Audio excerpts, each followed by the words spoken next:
ጤና ይስጥልን አድማጭ ተመልካቾቻችን ከቶፕቱ ህዳር 10 ቀን 2018 ዓ.ም የሰዓቱን መረጃዎች ወደ እናንተ እናስደምጣለን። በቅድሚያም አርዕስቶቹን የ4 ኪሎ መንግስት አሁን በትጥቅ ትግል ላይ ባሉ ኃይሎች ውስጣዊ አጀንዳዎቹ እየፈራረሱበት ነው ሲባል የፋኖ አመራሮች ግንኙነት ከባዱን ፍራቻ ያጫረበት መሆኑም ተመላክቷል። ሰራዊቱ በአውደ ግንባር እየተመናመነ ሲሆን ከካምፕ ወደ ፋኖ ቀጠና የሚደረገው የመክዳት ጉዞም ተጠናክሯል። በእንዲህ እንዳለ ፋኖ በተመሳሳይ ሰዓት በሁለት ወረዳዎች ላይ ስኬታማ ያለውን ጥቃት በመፈጸም ድል መቀዳጀቱን አስታውቋል።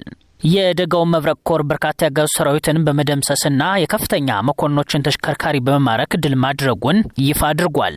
በተጨማሪም ለባንዳ ባዲን አንገዛም አንላላክም ያሉ በርካታ የአድማ ብተና አባላት ከነሙሉ ትጥቃቸው ፋኖን ተቀላቅለዋል። የአማራ ፋኖ ህዝባዊ ድርጅት ሸዋ ጠቅላይ ግዛት እዝ መሐመድ ቢሆነኝ ኮር የደጃዝማች ተሰማ እርገጥ የክፍለ ጦር የሁለተኛ ሻለቃ ቃኞችና የዙ ልዩ ዘመቻ ቡድን በጋራ በሰሩት ኦፕሬሽን ከ17 በላይ የጠላት አየር ወለድ ኃይሎች ተደምስሰዋል። ኦርቶዶክሳውያን አይገደሉ ብለው የሚጽፉ የቤተ ክርስቲያኒቱ ልጆች ባጋዙ እየታፈኑ ናቸው ተብለዋል። በተመሳሳይ የ7 ልጆች እናት መገደላቸውም ተሰምቷል። የተማሪዎች ተቃውሞ ተቀጣጥሎ ቀጥሏል። ትምህርት ሚኒስቴር ከመጪው ዓመት ጀምሮ ተግባራዊ ለማድረግ ያቀደው አስገዳጅ መመሪያ ተቃውሞን አስነስቷል። የአማራ ፋኖ ብሔራዊ ኃይል ምስራቅ አማራ ቀጠና ሚኒሊክ እዝ ንጉስ ሚካኤል አሊ ኮር ሳጅን አደም አሊ አባናደው ክፍለ ጦር ነጻ ባወጣቸው ቀጠናዎች ሁለተኛው የንዑስ ወረዳ አደረጃጀት ምስረታ ሂደትን በስኬት ማጠናቀቁን ይፋ አድርጓል። የተባበሩት መንግስታት ምክትል ዋና ጸሐፊ ምግብ ራሱ የጦር መሳሪያ ሆኗል ሲሉ ተናግረዋል። በዓለም ዙሪያ በሚካሄዱ ግጭቶች ምግብ እንደ ጦር መሳሪያ ጥቅም ላይ እየዋለ እንደሚገኝ የተባበሩት መንግስታት ምክትል ጸሐፊዋ ተናግረዋል። ከሰሞኑ እየተዛመተ ባለው የማርበርግ ቫይረስ ዙሪያ ግልጽነት የሌለው አካሄድ የበርካታ ሰውን ህይወት አደጋ ላይ እንደሚጥል ተመላክቷል። አድማጭ ተመልካቾቻችን እነዚህና ሌሎች መረጃዎችንም እያደመጣችሁ ቆይታችሁን እኛ ጋር አድርጉ። ወደ ዝርዝር መረጃዎችን አለፈን።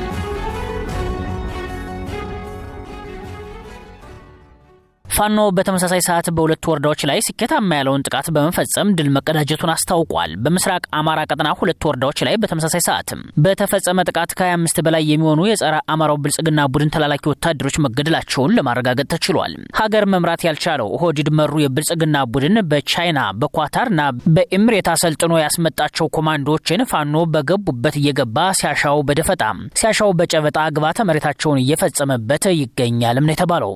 በአራቱም የአማራ ቀጠና የሚገኘው ፋኖ ድሮን እንደ እግረኛ ሰራዊት ያሰለፈው አገዛዝን እየበታተነ እያፈራረሰ በህዝብ እንባ የቀለዱ የአማራን ህዝብ ለጅምላ ፍጅት የዳረጉ የጅምላ እልቂቱን የፈጸሙና ያስፈጸሙትን እየነቀሰ አንገታቸውን አንቆ ያፈሙዝ ፍርድ እየሰጣቸው ይገኛልም ተብሎለታል። ይህ በእንዲህ እንዳለ የደጋው መብረቅ ኮር በርካታ የጋዙ ሰራዊትን በመደምሰስና የከፍተኛ መኮንኖችን ተሽከርካሪ በመማረክ ድል ማድረጉን አስታውቋል። ህዳር 9 ቀን 2018 ዓ.ም በመቄት ወረዳ አንሻ ክፍለ ጦር በጠላት ላይ ትልቅ ታሪክ በመስራት ከቤተ አማራ እስከ ሸዋ እየተምዘገዘገ ብዙ ታሪኮችን ሲሰራ የነበረው ጨልፍ አስፋው ከትግል አጋሩ አርበኛ ቅዱሴ ጋር በጋራ በመሆን የመሩት ተጋድሎ በሰራዊቱ ላይ ታላቅ ጀብድን በመፈጸም ድል ተቀዳጅተዋል ተብለዋል። የብልጽግና ሰራዊት አንድ ፓትሮልና ሲኖትራክ መኪኖች የተማረኩበት ሲሆን በርካታ አባላቱም ተደምስሰውበታል። የተማረኩት ሲኖትራኮች የግለሰብ በመሆናቸው ለባለቤቶቹ እንዲመለሱ አድርገናል ያለው ፋኖ በአማራ ህዝብ ላይ ጥፋትንና ጭፍጨፋን ተጭኖ የመጣው የስርዓቱ ቅጥረኛ ሰራዊት በአንሻ ክፍለ ጦር ሙትና ቁስለኛ ተደርጓልም ብሏል። የብርሃኑ ጁላ ሰራዊት በመቄት ወረዳ በከባድ ምት እየወደቀም ስለመሆኑ ተመላክቷል።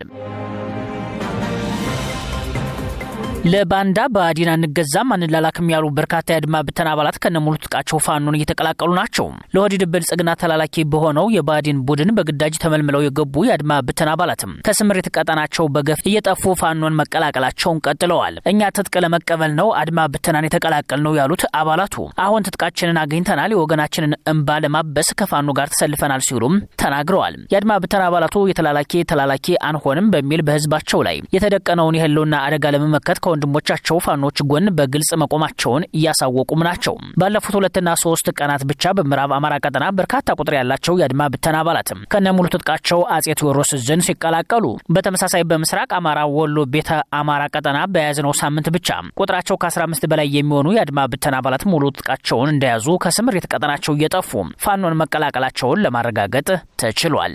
የአድማ ብተና አባላቱ ብአዴን እንደ ሸንኮራ ላምጦ ሳይተፋቸው በፊት በመጨረሻም ቢሆን እውነቱ ገብቷቸው ከቀጠናቸው እየወጡ ወደ ፋኖ ማምራታቸው ነው የተገለጸው። ቀደም ብለን በጠቀስናቸው ቀጠናዎች ብቻ ሳይሆን በሰሜን አማራና ደቡብ አማራ ቀጠናዎችም በርካቶች ከነሙሉ ትጥቃቸው ከስምሪት ቀጠናቸው በመጥፋት ወደ ፋኖ እየገቡ መሆናቸውን ለመመልከትም ተችሏል።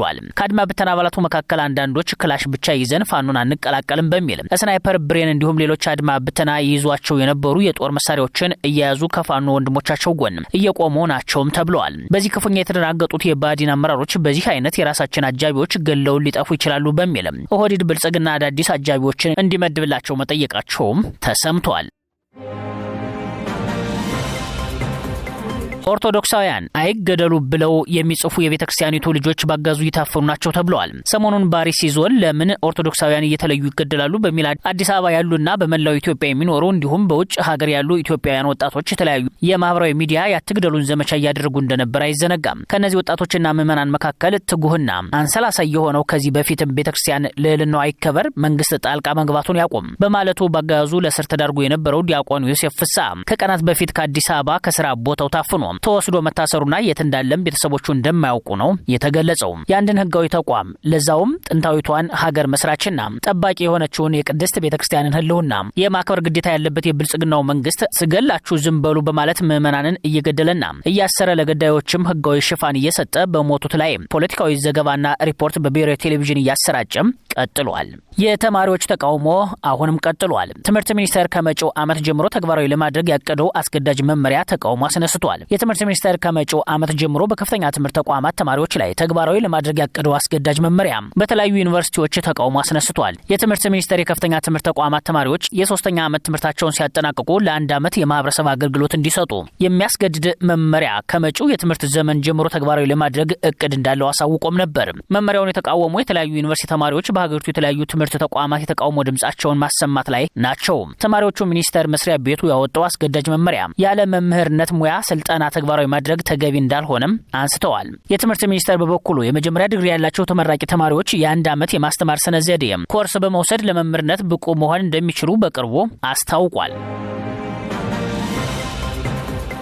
የሰባት ልጆች እናት በአሰቃቂ ሁናቴ ተገለዋል። ምዕራብ ሐረርጌ ዶባ ወረዳ ኤፋ ጀነቴ ቀበሌ ላይ ታግተው ከአንድ ቤተሰብ 4 ሰዎች የተወሰዱ ሲሆን አባት አቶ ደበበና እናቱ ወይዘሮ ገነት የሰባት ልጆች እናት ወንድ ልጃቸውና የልጃቸው ባል አግተው ከወሰዷቸው በኋላ ብዙ ድብደባና እንግልት ደርሶባቸዋል። ከነዚህ ኦርቶዶክሳውያን ውስጥም በድብደባው ምክንያት ሕይወታቸው ያለፈው የሰባት ልጆች እናት የሆኑት ወይዘሮ ገነት ስርዓተ ቀብራቸው በዶባ ቅዱስ ሚካኤል ቤተክርስቲያን ተፈጽሟል ሲሉ ምንጮች ከቦታው መረጃውን አጋርተዋል። ኦርቶዶክሳውያኑን ሲያሰቃዩ የነበሩ አጋቾች በድካም እንቅልፍ ላይ መሆናቸውን እንዳጋጣሚ በመጠቀም ከታጋቾች መካከል የነበሩት አቶ አበበ አምልጠው በመውጣትና ለፖሊስ ጥቆማ በመስጠታቸው በአካባቢው የሚገኙ ፖሊሶች ባደረጉት ጥረት አስከሬን ለማንሳትና የቀሩት ታጋቾችን ለማዳን መቻሉን ከአካባቢው የደረሰን መረጃ አመላክቷል። ይሁንና አሁንም በእገታ ውስጥ የሚገኙ ኦርቶዶክሳውያን የ3.5 ሚሊዮን ብር ካሳ ተጠይቁባቸዋል ስለመባሉም ተሰምቷል። የአማራ ፋኖ ህዝባዊ ድርጅት ሸዋ ጠቅላይ ግዛት እዝ መሐመድ ቢሆነኝ ኮር የደጃዝማች ተሰማ እርገጤ ክፍለ ጦር የሁለተኛ ሻለቃ ቃኞችና የእዙ ልዩ ዘመቻ ቡድን በጋራ በሰሩት ኦፕሬሽን ከ17 በላይ የጠላት አየር ወለድ ኃይሎች ተደምስሰዋል። በሸዋ ጠቅላይ ግዛት ምድር የገባው ያጋዙ አየር ወለድ ኮማንዶ በሸዋ ጠቅላይ ግዛት እዝ በመደበኛ ውጊያና በደፈጣ ጥቃት ከፍተኛ ኪሳራ የደረሰበት ጠላት ይዋጋኛል ብሎ በከፍተኛ ሁናቴ የሚተማመንበት የአየር ወለድ ኮማንዶ አባሎች አጋዙን በመክዳት ወደ ፋኖም እየተቀላቀሉ ይገኛሉ። በትናንትናው ዕለት የአማራ ፋኖ ህዝባዊ ድርጅት ሸዋ ጠቅላይ ግዛት እዝ መሐመድ ቢሆነኝ ኮር ደጃዝማች ተሰማ እርገጤ ክፍለ ጦር የሁለተኛ ካሳ ሻለቃ ቃኞችና የሸዋ ጠቅላይ ግዛት እዝ ልዩ ኦፕሬሽናል ቡድን በሸዋ ጠቅላይ ግዛት ተጉለትና ቡልጋ አውራጃ ደብረ ብርሃን ዙሪያ ጉንዶ በረት ላይ መሽጎ በነበረ የጠላት ኃይል ላይ ባደረጉት ፈጣን ወታደራዊ ኢላማ ያደረገ ጥቃት በርካታ ያጋዙ ወንበር አስጠባቂዎች፣ ሚኒሻ፣ ፖሊስና ባንዳ አድማ በታኞች ሲቆስሉ ከ17 በላይ አየር ወለድ ኮማንዶዎች እስከ ወዳኛው ተሸኝተዋል። ሆዳም ሚኒሻ ለስርዓቱ ያደሩ አድማ በታኝና በርካታ የጠላት ኃይል በደረሰበት ከባድ ምት ቁስለኛ በመሆኑ ተጨማሪ ኃይል ከደብረ ብርሃንና ከጣር ማበር አስመጥቶ ከሞት የተረፈ ቁስለኛውን በሁለት መኪና ጭኖ ወደ ደብረ ብርሃን ገብቷልም ተብሏል። ይህ በእንዲህ እንዳለ የአማራ ፋኖ ብሔራዊ ኃይል ምስራቅ አማራ ቀጠና ሚኒሊክ እዝ ንጉስ ሚካኤል አሊ ኮር ሳጅን አደም አሊ አባናዶ ክፍለ ጦር ነጻ ባወጣቸው ቀጠናዎች ሁለተኛው የንዑስ ወረዳ አደረጃጀት ምስረታ ሂደትን በስኬት ማጠናቀቁን ይፋ አድርጓል። በከላ ግንባር የህዝብ አደረጃጀት ዘርፍ ኃላፊ የሆነው አርበኛ አሰና አያሌውና የሳጅን አደም አሊ አባናዶ ክፍለ ጦር አመራሮች በተገኙበት የንዑስ ወረዳ መዋቅሩ የተዘረጋ ሲሆን አቶ ስንደው መሐመድ የንዑስ ወረዳው አስተዳዳሪ በመሆን በሙሉ ድምጽ ተመርጠዋል። የንዑስ ወረዳው ሰላምና ደህንነት ዘርፍን አቶ መሐመድ እንድሬ እንዲመራው በህዝብ ተወስኗል። ከደሴ በስተምዕራብ በሚገኙ 11 ወረዳዎች ውስጥ የሚንቀሳቀሰው ንጉስ ሚካኤል አሊኮር ሰራዊት ነጻ ባወጣቸው ቀጠናዎች መንግስታዊ መዋቅር የመዘርጋት ስራ እየሰራ ሲሆን ይህ ደግሞ ህዝቡ ራሱን በራሱ ማስተዳደርና ደህንነቱን የጠበቀ አቅም እንዲኖረው ለማድረግ ያስችላል ተብሎም ተገምቷል። ከሰሞኑ እየተዛመተ ባለው የማርበርግ ቫይረስ ዙሪያ ግልጽነት የሌለው አካሄድ የበርካታ ሰውን ህይወት አደጋ ላይ እንደሚጥል ተመላክቷል። በጅንካ የ6 ሰዎች ህይወት ማለፉ ከተዘገበ ከ6 ቀናት በኋላ ጤና ሚኒስቴር ማረጋገጫ ሰጥቶበታል። አሁንም እንደ አርሲ ባሉ አካባቢዎች ሰዎች ህይወታቸው እያለፈ መሆኑን የጤና ባለሙያዎች እየተናገሩም ናቸው። መረጃውን በፍጥነት ለህዝብ ይፋ አድርጎ ሰው እንዲጠነቀቅ ማድረግ አይሻልም የሚሉ ጥያቄዎችም እየወጡ ሲሆን በሽታው ገባባቸው በተባሉ አካባቢዎች ልየታ እስከሚደረግ ማንም ሰው እንዳይገባና እንዳይወጣ መደረጉ ሲመላከት ይህ ክስተት ገጽታ እንዳያበላሽ በሚል መደበቁ አጋዙ በሰው ህይወት ላይ የቆመረ ነው አስብሏል። ባሪሲ አሜ ሙሳ፣ ሳኒ አህመድ፣ አብርሃም ሐሚዶ፣ አብዱርሃማን ባያን፣ መሐመድ አብዲ አብደላ፣ ሙለታ ኢብሮም፣ ሁሴና ሙሚ፣ ህፃን መይሙና ሳና አህመድ፣ ህፃን ማሪፍ መሐመድ በጥሪያ ከማል ሙሚና አሽረፍ አደም የተባሉ ሰዎች ባሪሲ ሶና አሶኮ ወረዳ ሁሉቆ ቀበሌ ውስጥ ብቻ በዚህ በሽታ ህይወታቸው እንዳጡ መሰረት ሚዲያ አረጋግጫለሁ ሲል ዘግቧል። የተባበሩት መንግስታት ድርጅት ምክትል ዋና ጸሐፊ ምግብ ራሱ የጦር መሳሪያ ሆኗል ሲሉ ተናግረዋል። በዓለም ዙሪያ በሚካሄዱ ግጭቶች ምግብ እንደ ጦር መሳሪያ ጥቅም ላይ እየዋለ እንደሚገኝ የተባበሩት መንግስታት ድርጅት ምክትል ጸሐፊ ተናግረዋል። በዓለም 673 ሚሊዮን ገደማ ሰዎች እንደራባቸው ወደ መኝታቸው ይሄዳሉ ሲባል ከነዚህ ውስጥ 307 ሚሊዮን አፍሪካውያን ናቸው። ኢማና መሐመድ ዓለም ረሃብን ከማቆም ይልቅ ለወታደራዊ ወጪዎች ትኩረት እንደሰጠም ተችተዋል። በዓለም ዙሪያ ረሃብ የተከሰተባቸው ቦታዎች ብለው ከተለዩ 16 ሀገራት በ14ቱ የትጥቅ ግጭት ከፍተኛ የምግብ ዋስትና ጦት እንዳስከተለ የተባበሩት መንግስታት ምክትል ጸሐፊ አሚና መሐመድ ተናግረዋል። ባለፈው ዓመት በዓለም ዙሪያ 295 ሚሊዮን ሰዎች ብርቱ ረሃብ እንደገጠማቸው የገለጹት ምክትል ዋና ጸሐፊዋ ቁጥሩ ከቀደመው ዓመት ጋር ሲነጻጸር በ14 ሚሊዮን ከፍ እንዳለም ጠቁመዋል። የተባበሩት መንግስታት የጸጥታ ጥበቃ ምክር ቤት በጉዳዩ ላይ ሰኞ ዕለት ባደረገው ስብሰባ አሚና መሐመድ የምግብ ስርዓቶች ጥቃት ሲፈጸምባቸውና እንደ ጦር መሳሪያ ጥቅም ላይ ሲውሉ ዳፋው ዓለም አቀፍ ነው ሲሉ አስጠንቅቀዋል። በቅርቡ በጋዛ የሆነውን ጨምሮ ሆም ብሎ ሰዎችን በማስራብ ምግብ ራሱ የጦር መሳሪያ ሆኗል። ይህ የግብርና ስርዓቶችን ስልታዊ በሆነ መንገድ ማውደምን ይጨምራል ሲሉም ተደምጠዋል። አሚና መሐመድ የሞት አዙሪት ሲበረታታ ዓለም ረሃብን ከመግታት ይልቅ በወታደራዊ ወጪ ላይ ኢንቨስት ማድረጉን ቀጥሏል ሲሉ ተችተዋል። ባለፉት 10 ዓመታት የዓለም አጠቃላይ ወታደራዊ ወጪ 21.9 ትሪሊዮን ዶላር መድረሱን የጠቀሱት ምክትል ዋና ጸሐፊዋ ረሃብን እንደ አውሮፓ አቆጣጠር በ2030 ለማስቆም የሚያስፈልገው ገንዘብ በአንጻሩ በአመት ከ93 ቢሊዮን ዶላር በታች እንደሆነም ተናግረዋል። ጉዳዩን እንደ አዲስ መደበኛ ሁናቴ ልንቀበል አንችልም፣ አይገባብም ሲሉ የወተወቱት አሚና ረሃብና ግጭት ያላቸው ትስስር ስልታዊ የህልውና ስጋት ነው ሲሉ የተባበሩት መንግስታት የጸጥታው ምክር ቤት ትኩረት ሊሰጠው እንደሚገባ አሳስበዋል።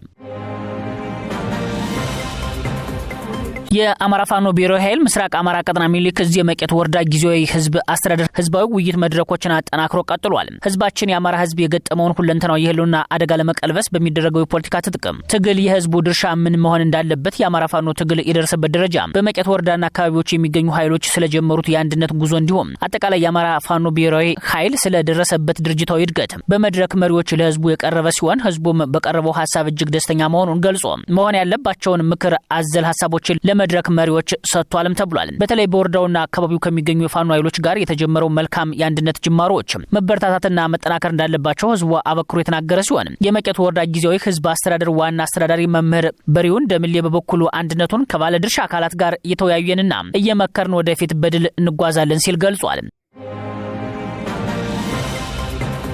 የተከበራችሁና የተወደዳችሁ አድማጭ ተመልካቾቻችን ለሰዓቱ የተዘጋጁት መረጃዎች እነዚህ ነበሩ። አብራችሁን ስለቆያችሁ ላቅ ያለ ምስጋና አለን። በያላችሁበት ሰናይ ጊዜ ተመኘን። ጤና ይስጥልን።